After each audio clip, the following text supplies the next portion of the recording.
Our three guests today, Mr. Oliver Phillips, Associate Director of Sustainable Finance at Standard Chartered Bank, Mr. Tim Buckley, Director of Energy Finance Studies for Australia and South Asia at the IEEFA, and Dr. Sasha Lafeld, Head of Carbon Offset and Green Energy Services at Climate Partner.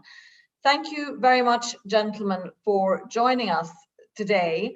We're going to be focusing on the subject of climate finance today for our discussion, but I'd like to sort of kick off the half hour with a look at the bulletin headlines that we've got up there and hopefully our viewers can see, and that you had a chance hopefully to look at today yourselves, and start by asking each of you to sort of select one which caught your attention and why.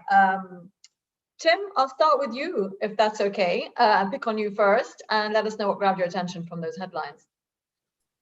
Certainly. I will go to the second last one, that Japan's banks are facing increased climate activism. I think that's really topical for me because what we've seen is an amazing pledge in and lift in ambitions from Prime Minister Suga in the climate summit that President Biden hosted. And I think there was a fair bit of pushback internally within Japan about whether or not they could even deliver on a 46% reduction in emissions by 2030. And the financial institutions of Japan, the public ones, have committed to a coal exit as per the G7 announcement. But there is a loophole, and the wording of the G7 announcement was no new unabated coal power generation.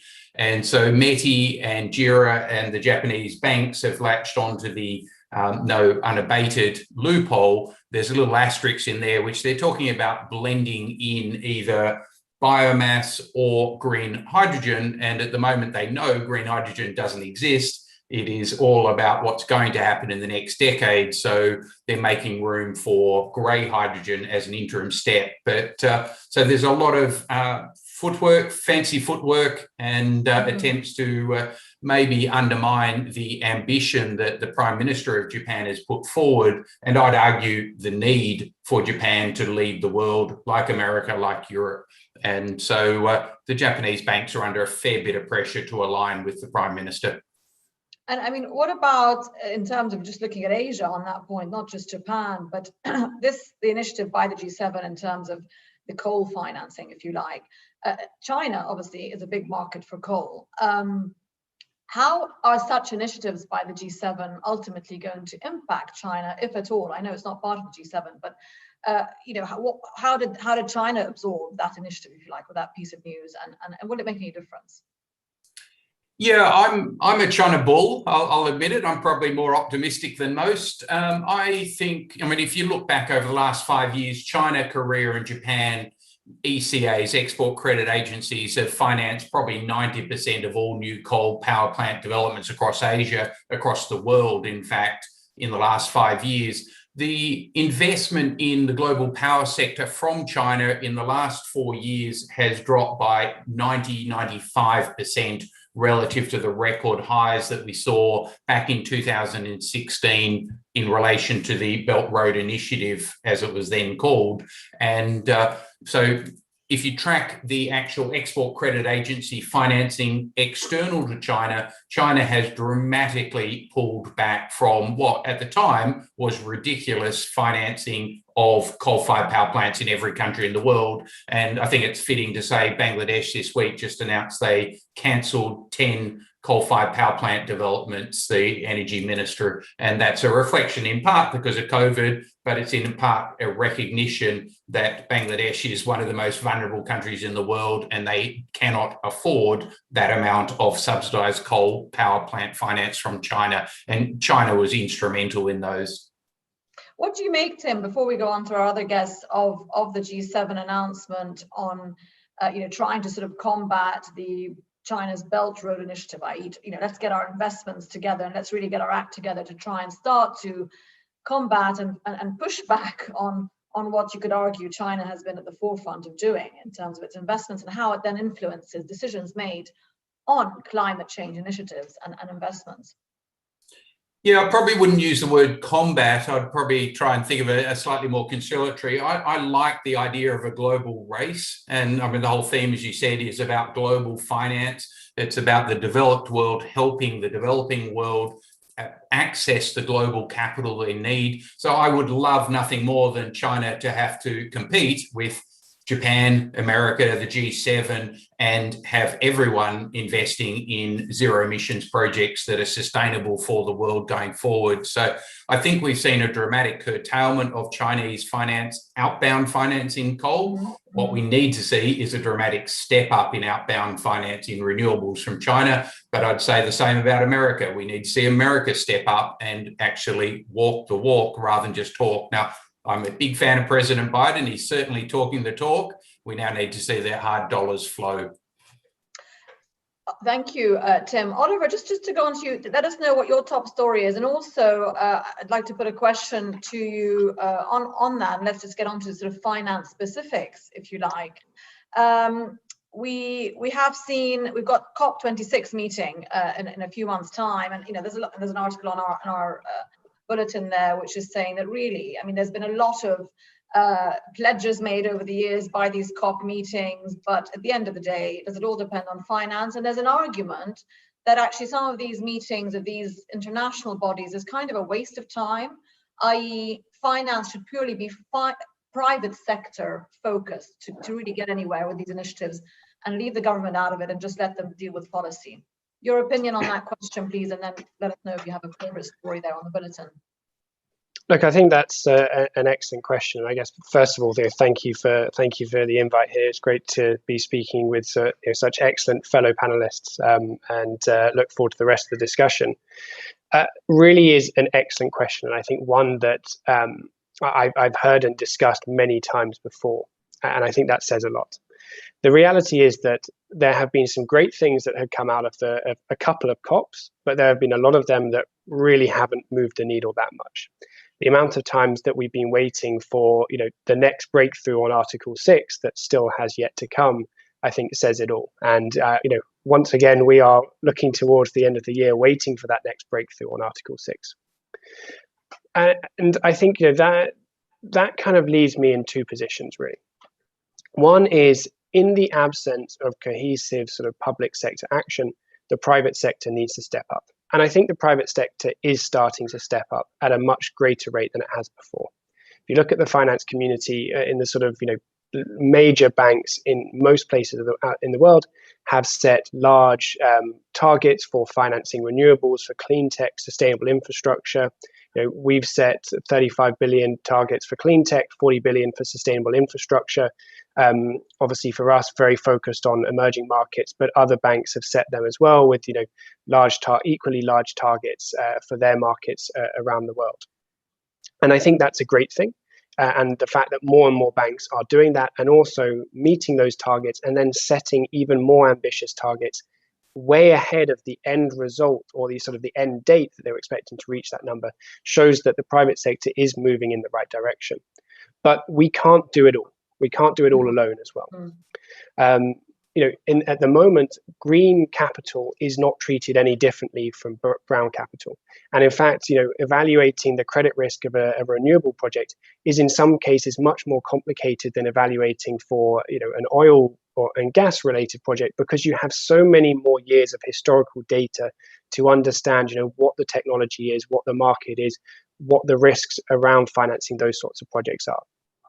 And as we start looking at, Please go. Yeah. I was going to say, and as we start looking at, more of these newer technologies, which become even harder to evaluate, we really need something which I think the public sector can drive, which is to help create that climate for the banks, the rest of the private sector, who are looking to do as much of this as they can, to be able to do even more and support that through, supportive legislation, supportive policies, a bit of a carrot and a bit of the stick as well. And that's what's going to make sure that actually, the private sector is able to drive as much as we can.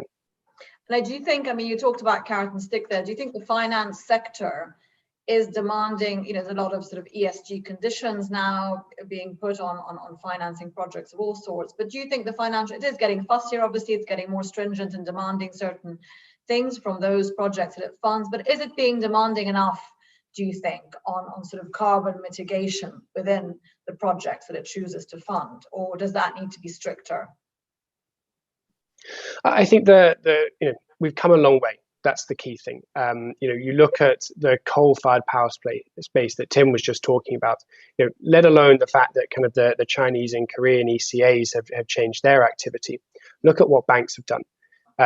When we introduced our no new coal-fired power plant policy in 2019, that was quite radical. And now so many more other banks have followed suit. Obviously, some had done it before us as well. We weren't a complete first mover. But then those have emerged from just being no new coal-fired power plants to things like we've got a restriction on coal as a percentage of EBITDA.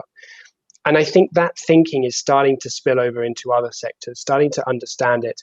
You see what the Bank of England has done with climate risk, incorporating that as part of their stress test. The Hong Kong Monetary Authority thinking about incorporating that too.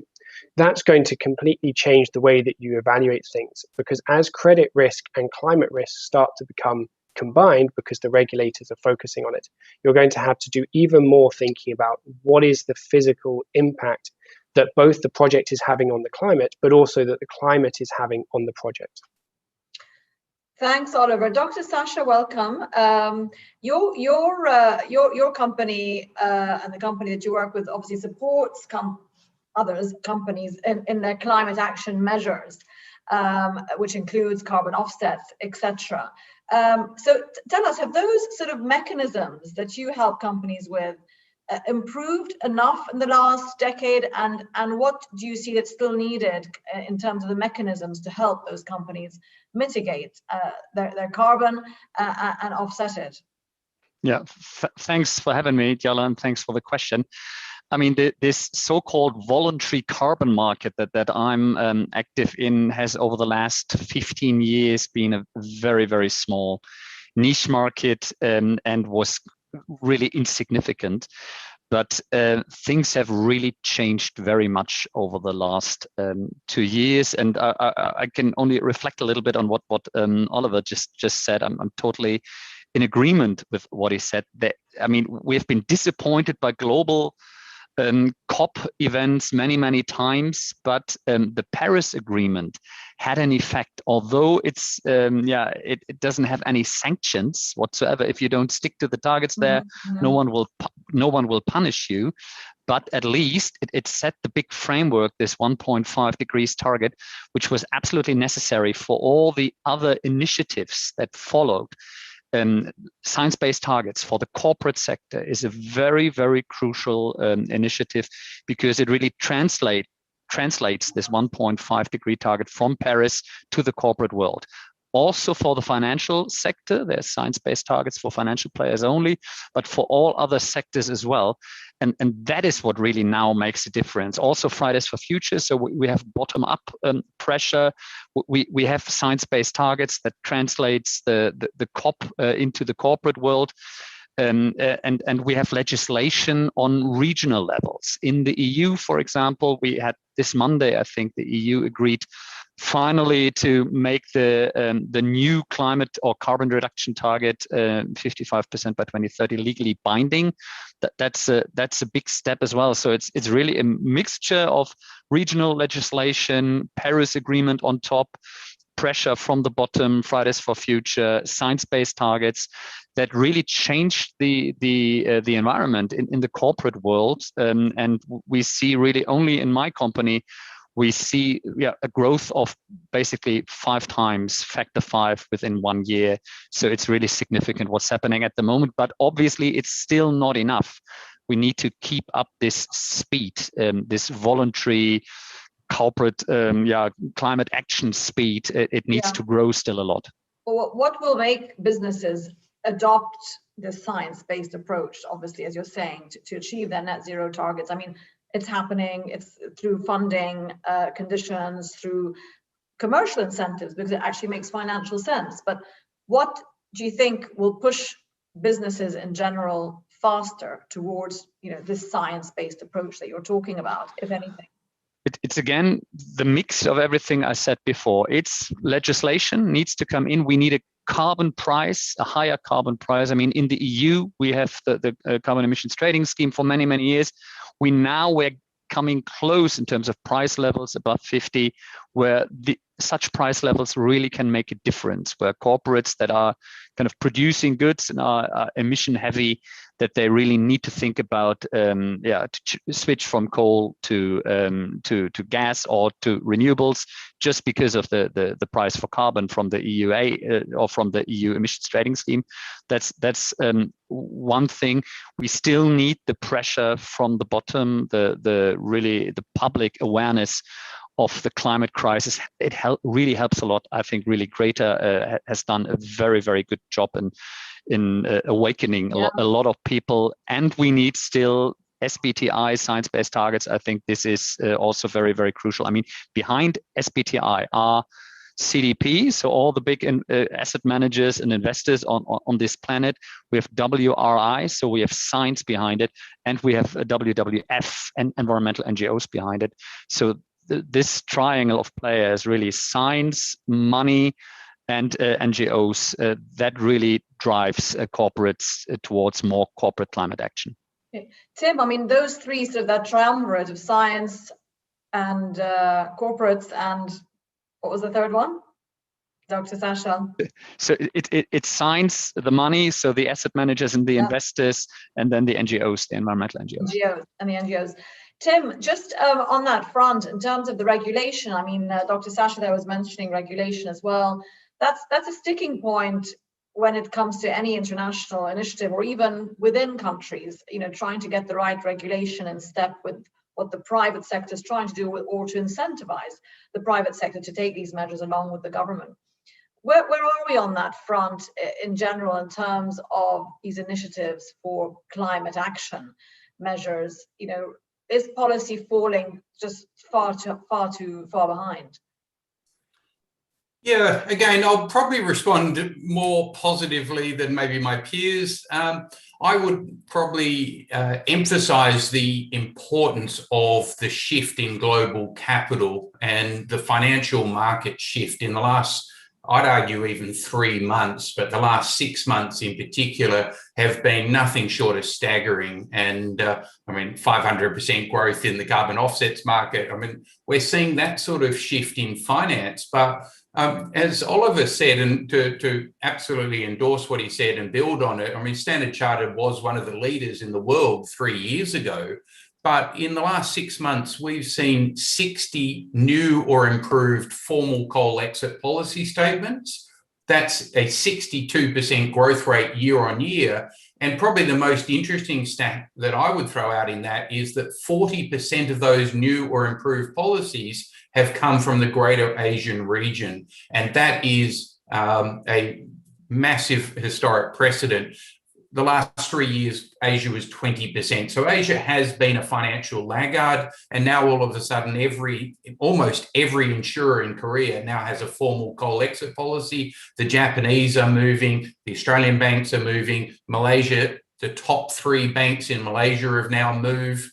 And also, again, to Oliver's point, when you see absolute global laggards like JP Morgan Chase come out with a statement at the start of 2021 saying that they will deploy $2.5 trillion of capital in this area, I'm with Oliver. I mean, once you start making those pledges, I was at Citigroup back for 15, 17 years, and Citigroup pledged back in 2013 to deploy $50 billion.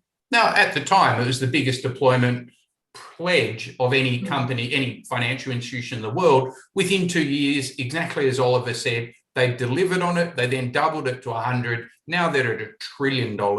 And so, sure, the global financial banks, the American banks in particular, have been global laggards. But I think with President Biden, I'd come back to Oliver's point.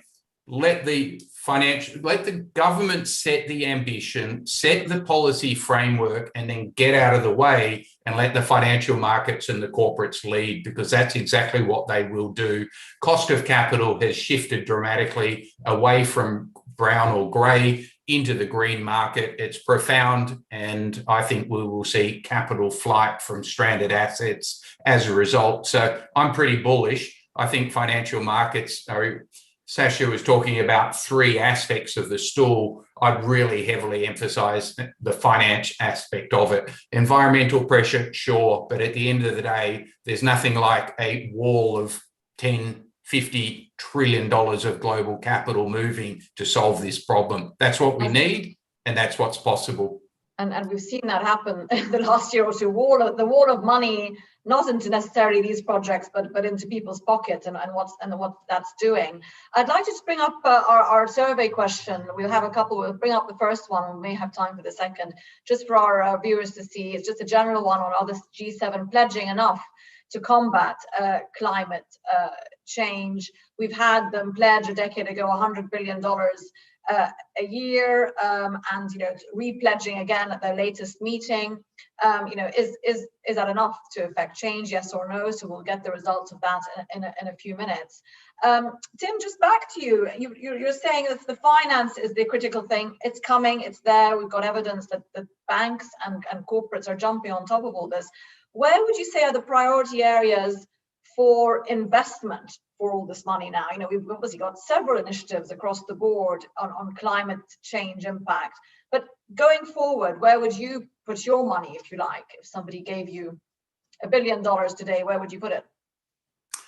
Yeah, maybe more important than my money, but my country of choice is India. And we've had the most staggering announcement this last week from Reliance Industries. Asia's richest man Mr. Ambani, the major shareholder of Reliance Industries, has committed to go all in on decarbonised industries of the future, whether that's green hydrogen, batteries, lithium-ion batteries, hydrogen fuel cells, solar manufacturing, and I think that is an enormous pivot. So what I am seeing and what makes me really excited is you've now got a ambitious race between the two richest men in India, Qatar Madani and Mr. Ambani, like Twiggy Forrest in Australia, Australia's richest man. So the billionaires can move capital far more than any of us combined, and they are moving tens of billions of dollars of capital. So I see that as an enormously positive step, because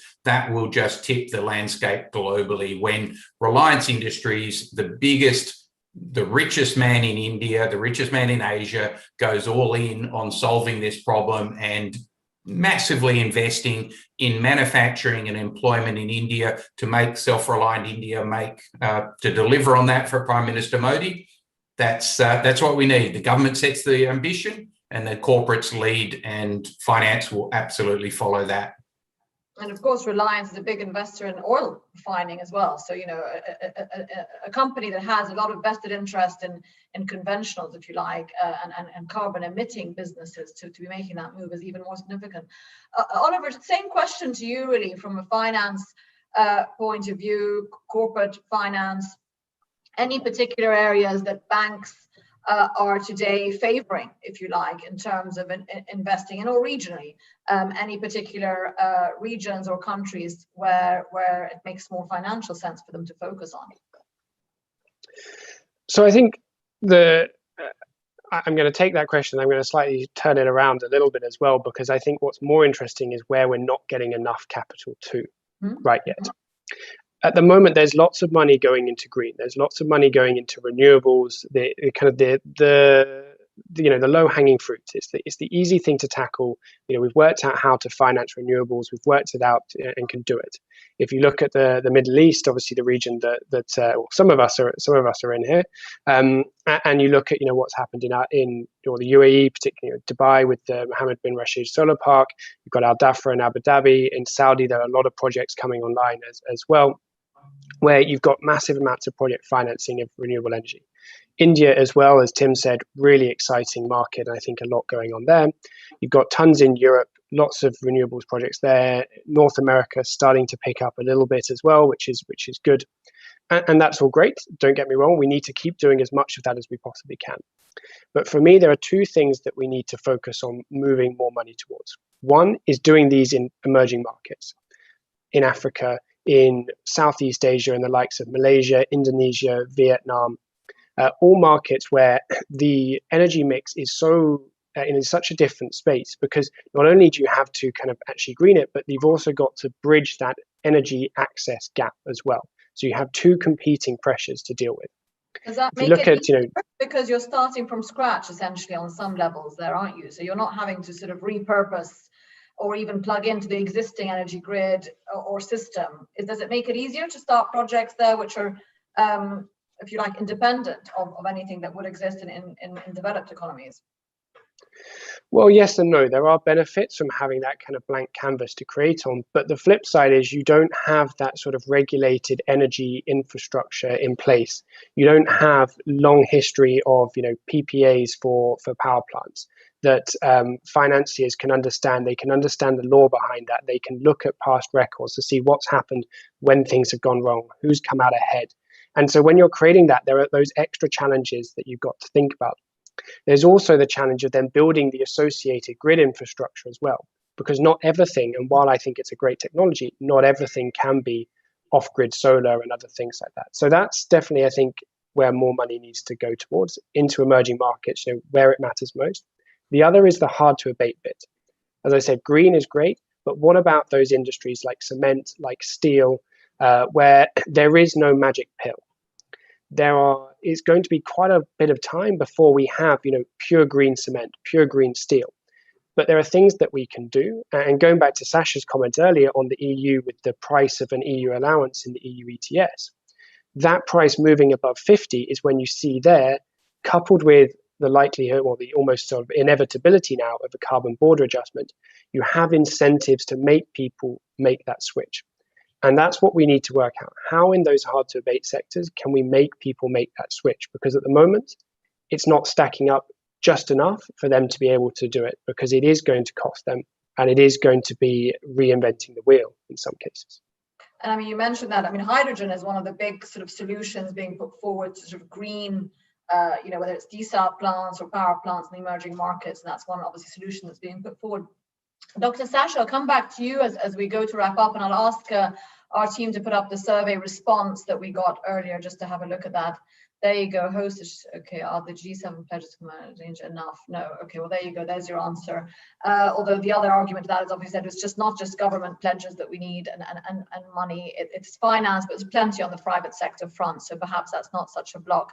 Dr. Sasha, just to go to you, back to you on that, in terms of how you work with your clients and convince them to procure, if you like, greener methods into their businesses. Can you give us a couple of examples of what's worked and any other new sort of products, if you like, that you would look to propose and would be of interest to corporates? Yeah, I mean, the funny thing is that we don't need to convince our clients anymore. It used to be like that for 15 years. We really had to knock on doors and tell them about the benefits of becoming carbon neutral, developing green energy strategies whatsoever. That has turned completely around. We hardly have to make any client acquisition anymore. They're really coming to us, and it ranges really from the biggest steel producers in Europe that are in need of advice. How can they switch to green hydrogen, for example? But it's also a lot of our corporate clients. They are now demanding removal solutions. I mean, that hasn't been touched upon yet. So what Oliver and Tim were mentioning was really investments in kind of carbon avoidance technologies, which is kind of priority number one. But obviously, carbon removal technologies are very much in the beginning at this point, but they need to become, it's inevitable, they need to become much bigger. So I think what the Indian guys are doing is fantastic. I'm with Bill Gates here. He's putting all his money now, or not all his money, but a good chunk of his money on developing further removal technologies, carbon capture and storage, and that. This is what we're seeing now in its inception, but this is what, due to science-based targets, because when you want to reach your net zero target as a corporate, you have to have removals in the end. And this is very much driven by that, actually. And I'm really, if I had 100 billion to spend, I would spend half of it on removal technologies. Okay, well, we're going to end, I'm afraid, our conversation right there with Dr. Sasha's pledge for investment. Thank you so much, gentlemen. We ran out of time too quickly. Thank you so much for your input, Mr. Tim Buckley, Dr. Sasha Lefeld, and Oliver Phillips. Thank you so much for joining us, and we hope to speak to you soon. All the best. Thank you. Thank you.